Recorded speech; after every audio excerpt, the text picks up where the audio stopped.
création, nous allons avoir besoin d'une bonne paire de ciseaux, d'un bâton d'environ 35 cm et de cordelettes, une de 1,70 m, 6 de 1,30 m, 10 de 3,30 m et 10 de 1,15 m, soit environ 53 mètres de cordelettes. Je place les cordes sur le support en commençant par le centre. Les deux cordes de 3,30 m, puis je rajoute de part et d'autre une corde de 1,15 m. Je continue en rajoutant deux cordes de 1,30 m que je tourne sur elles-mêmes, puis je les plie en deux et fais un nœud et les place sur le support de part et d'autre des précédentes.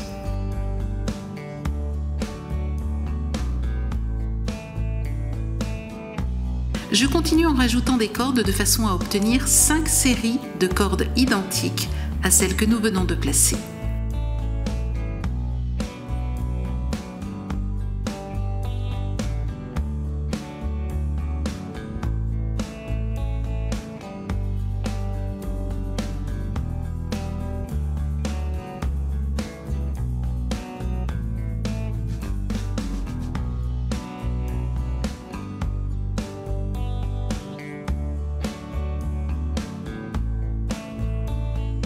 Je termine en plaçant la corde de 1,70 m qui va me servir de suspension pour la décoration. Vous pouvez faire un nœud classique tout simple pour attacher cette corde aux deux extrémités du bâton. Ici, je choisis de faire des nœuds en 8, qui je le sais tiendront bien et auront l'avantage de donner le même effet que lorsque je noue les autres nœuds.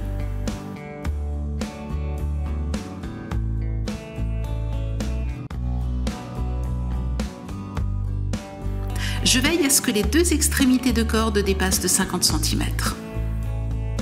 Pour qu'ils ne bougent plus, je les colle à l'avant et au dos du bâton. Et voici ce que j'obtiens. Un ensemble de cordes de même longueur et 5 séries de 2 fois 2 cordes pliées en deux, ce qui donne 4 cordes par série. Remarquez qu'elles sont bien plus longues que les autres. Je vais maintenant réaliser un tressage en utilisant un nœud torsadé. Je fais toujours le même nœud. Regardez comme cela est simple. Je prends la corde de gauche, la fais passer au-dessus des deux suivantes et sous la quatrième. Puis je fais passer la quatrième corde derrière les autres et la fais ressortir devant. Je serre bien mon nœud. Et je recommence dessus, dessous, derrière, devant.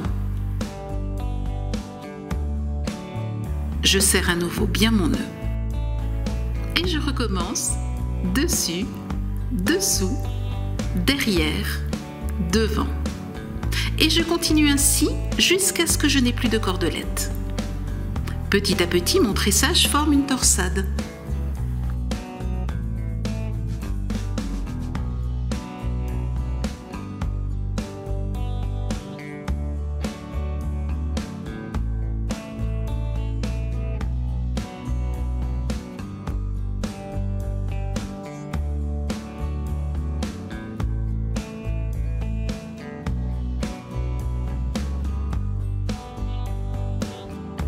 Je procède de la même manière pour les 4 autres séries de longues cordelettes.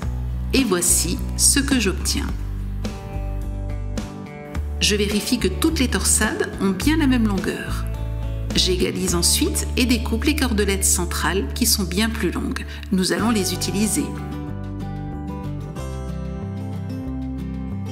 Je découpe dans ces cordelettes 5 séries de 6 cordes de 35 cm de long et une d'environ 20 cm.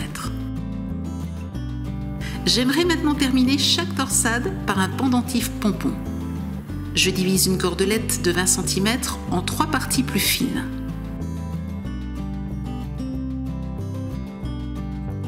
Je coiffe mes 6 cordelettes de 35 cm en utilisant un peigne. Vous le voyez, les cordelettes se défont totalement. Je place le centre de cette mèche sur le dernier nœud de la torsade. J'utilise les extrémités de la torsade et plus particulièrement les 2 cordelettes extérieures pour nouer la mèche de cordelette. Je vérifie que la tête du pompon est à la même hauteur que la précédente et je serre ensuite bien le nœud.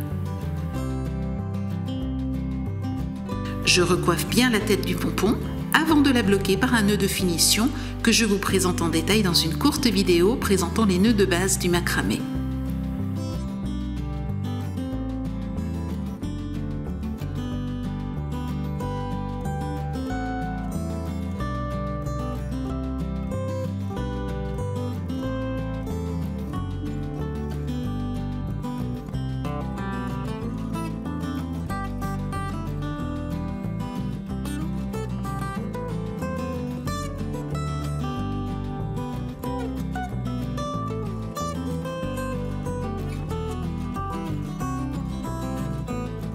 Pour découper les 4 pompons à la même hauteur, je place un adhésif bien droit horizontalement, puis découpe les cordes.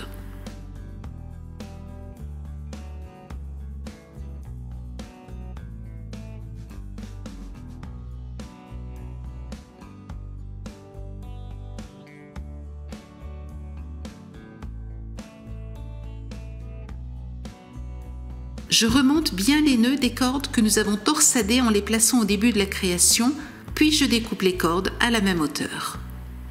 À partir de cette création, vous pouvez tout à fait rajouter des éléments qui lui permettront de devenir une décoration festive. Voici quelques idées.